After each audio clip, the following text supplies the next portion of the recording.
السلام علیکم ناظرین، میں ہوں ریاض عاجز اور آج بات کریں گے ہم غزہ میں مسلسل نسل کشی جاری ہے اسرائیل کی طرف سے، اور جو امن معاہدہ ہوا ہے اس کی وہ مسلسل خلاف ورزیاں کر رہا ہے، اور اس حد تک کر رہا ہے کہ بچوں کے لیے جو دودھ کی فراہمی ہے اس کو بھی اس نے روک دیا ہے، سرنجوں کی فراہمی اس کو بھی روک دیا ہے، اور بہت سارے کام کر رہا ہے۔ مسلسل لوگ وہاں مر رہے ہیں اور ساری دنیا چین کی بانسری بجا رہی ہے۔ کیا معاملہ ہے اس پہ بات کرتے ہیں، میرے ساتھ گفتگو کریں گے سردار محمد اشرف صاحب۔ کیا آپ کے خیال میں ہو رہا ہے غزہ میں؟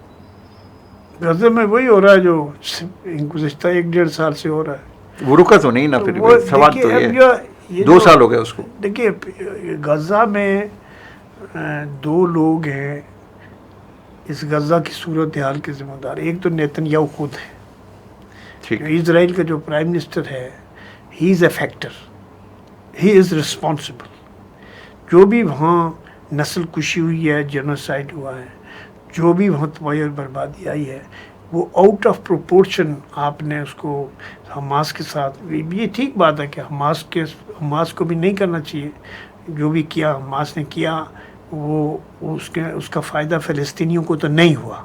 یہ ٹھیک بات ہے کہ آپ نے یہ تو ثابت کر دیا کہ اسرائیل جو ہے وہ ناقابل تسخیر نہیں ہے، وہ اس کو انٹچیبل نہیں ہے، اس کی ولنریبلٹی سامنے آ گئی اسرائیل کے جو بھی وہ ہیں۔ اور یہ بات اس جو حماس کے ساتھ اور غزہ میں جو کچھ اسرائیل نے کیا ہے، اٹس اے میسو ڈسٹرکشن۔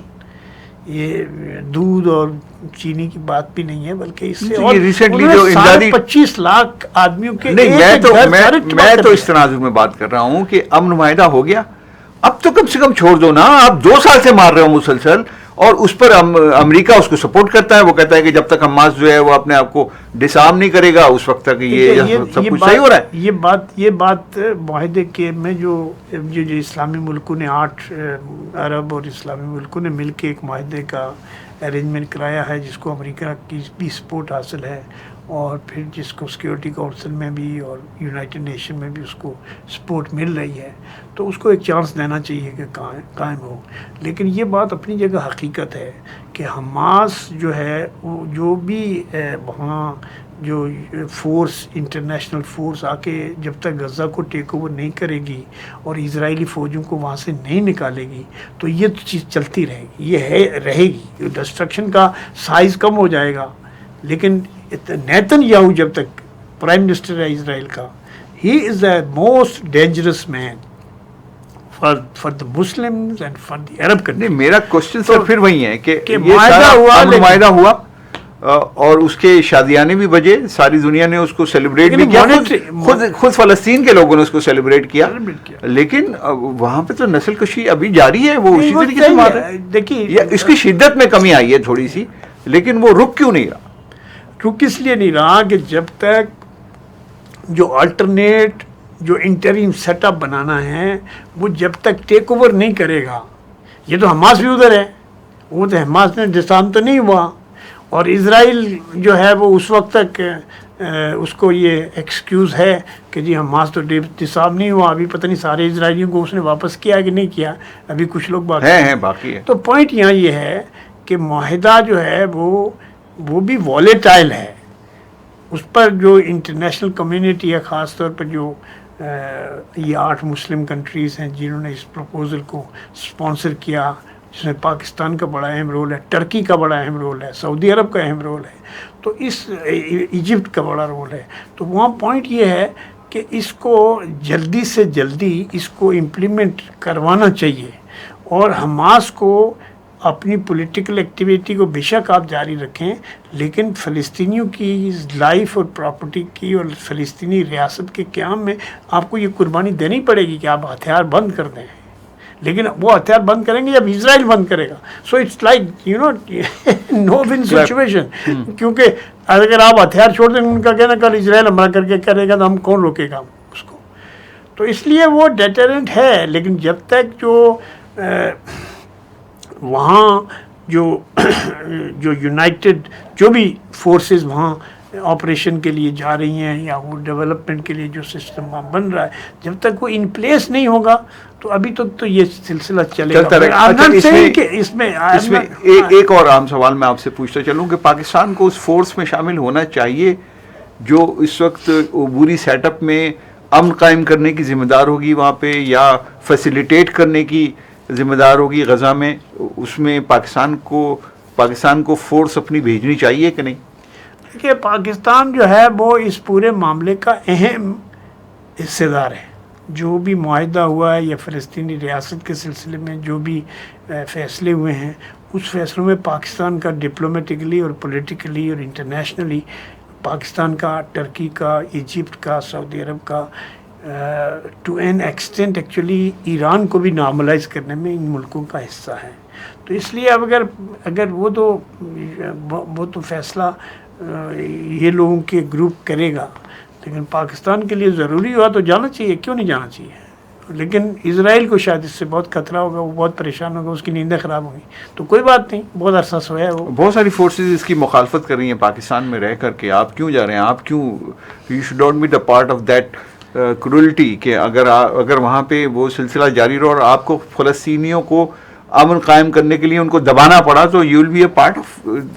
نہیں دیکھیے, ونس جو حماس جو ہے اس کے لیے الٹرنیٹ یا انٹریم سیٹ اپ قائم ہو جائے, اور حماس مسترد کر دیا ہے حماس نے, تو حماس کب مان رہا ہے اس کو مکمل طور پر؟ دیکھیے حماس الٹیمیٹلی مان لے گا, کیونکہ اس کے پاس آپشن تو نہیں ہے نا.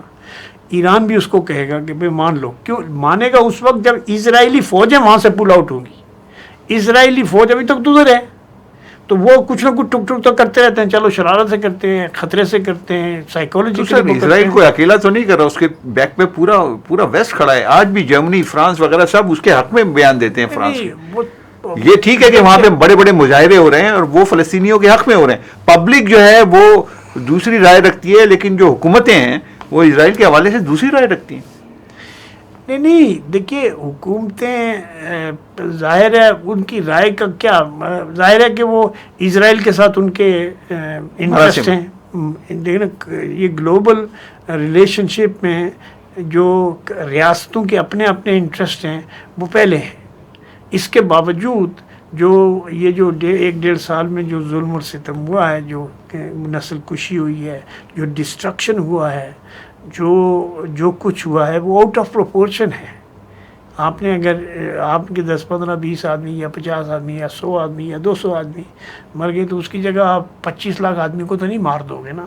وہ تو یہ کہہ رہا ہے, اسرائیل کا تو یہ ہے کہ ابھی وہ یہ کہتا ہے کہ یہ جو فلسطینی کسی ایک بچے کا وجود بھی گوارا نہیں, کیونکہ یہ بڑا ہو کے میرے خلاف لڑے گا. بچے کو مار رہے ہیں. سو اسرائیل کا یہ جو ظلم ہے, یہ تو it is worst, it is unprecedented ساری دنیا میں. اسرائیل کے صرف ایک بات میں جاننا چاہ رہا ہوں کہ وہ جو اسرائیل کی مذمتیں ہوتی ہیں اور فلسطین کو تسلیم کرنے کی باتیں ہوتی ہیں, سارے یورپ نے, برطانیہ سمیت, فرانس سمیت, سب نے کہا ہم تسلیم کریں گے فلسطینی ریاست کو. اسرائیل نہیں تسلیم کر رہا, یہ الگ ایک سبجیکٹ ہے. لیکن مجھے ایسا لگتا ہے کہ جیسے یہ یہاں پر دو ریاستیں قائم کرنے کے لیے ساری انٹرنیشنل برادری کا ایک اسکرپٹ تھا, خاص طور سے طاقتور ممالک مغرب اور امریکہ کا ایک اسکرپٹ تھا جس کے اوپر عمل ہوا ہے. آپ کو نہیں لگتا کہ ایسا ہوا ہے؟ دیکھیے, اس میں ایک جو اب ڈیولپمنٹ ہے, جو امریکن کامن مین ہے, جو امریکہ میں اسرائیل کی جو حمایت ہے وہ اندھی حمایت اب نہیں ہے, اس میں کمی آ رہی ہے. اس کی یونیورسٹیز میں, اس کی انٹیلیجنس, ایون جو جوئش کمیونٹی ہے وہ بھی سمجھتی ہے کہ یہ جو اسرائیل کا جو ایکشنز ہیں, گورنمنٹ آف اسرائیل کے جو ایکشنز ہیں غزہ میں, وہ نہیں ہے صحیح. اور اس سے تو اس سے ایک تبدیلی تو بہرحال آ رہی ہے. یہ الگ بات ہے کہ اس کی قیمت بہت بڑی ہے. نہیں, میں پوچھ رہا ہوں کہ یہ اسکرپٹڈ فارمولا تھا نا, کہ آپ ایسا کرو گے تو مطلب آپ کرتے رہو, ہم لپ سروس کریں گے, ہم آپ کی مذمت بھی کریں گے, آپ برا نہیں ماننا. دیکھیے, اس میں تو یہ ہوتا ہے کہ جو عرب کنٹریز ہیں یا جو مسلم کنٹریز ہیں, یہ پھر ایکشن کریں نا. جیسے ایران نے اگر کیا تو ایران کا کوئی جیوگرافیکل یا اس کا کوئی انٹرسٹ تو نہیں ہے نا غزہ میں. ہاں, وہ لیکن وہ پراکسی اسرائیل کے خلاف لڑ رہا ہے, پراکسی کے طور پر اس کو یوز کر رہا ہے. اگر جو باقی مسلم کنٹریز ہیں یا عرب کنٹریز ہیں وہ سٹینڈ لے لیں کہ بھائی اگر اسرائیل ایک بچے کو مارے گا تو ہم فلسطینیوں کا ساتھ بھی دیں گے اور ہم اسرائیل کو کاؤنٹر کریں گے. تو مطلب پورے حوصلے سے اور پوری ہمت سے آپ اسرائیل کی آنکھوں میں آنکھیں ڈال کے بات کرو نا. پاکستان نے ابھی ان کی فلسطین کا وہاں مسئلہ جب ڈسکس ہوا یونائٹڈ نیشن میں تو بڑا اچھا ہمارا جو نمائندہ تھا اس نے بڑی اچھی تقریریں کی. تقریریں تو ہم اچھی کر ہی لیتے ہیں نا سر. نہیں دیکھیے پاکستان از افیکٹولی میں مجموعی طور پہ مسلمانوں کی بات کروں. ہم تقریریں اچھی کر لیتے ہیں, باتیں ہم اچھی کر لیتے ہیں. وہ تو اب دیکھیں نا, اب یہ حکمرانوں کی کمزوریاں کیا کر سکتے ہیں. حکمرانوں کی کمزوری, عوام کی تو کمزوری کوئی نہیں ہے. دیکھو نا وہ ہمارا جو ایک سینیٹر تھا مشتاق, وہ ادھر جا کے آیا, وہ ان کی قید میں بھی ہو گیا, اس کو جماعت اسلامی نے نکال دیا. یہ بڑی عجیب. چلے بہت شکریہ آپ کا سردار محمد اشرف صاحب. ناظرین یہ گفتگو آپ کے حوالے بڑی اہم گفتگو ہے, کیونکہ جو اس میں پنچ لائن دی ہے سردار محمد اشرف صاحب نے وہ یہ کہ تمام مسلم ممالک کو مل کر اسرائیل کی آنکھوں میں آنکھیں ڈالنے کا حوصلہ پیدا کرنا چاہیے. یہ نہیں ہے تو یہ سب کچھ ہوتا رہے گا جو ہو رہا ہے. اجازت چاہتا ہوں. اللہ حافظ.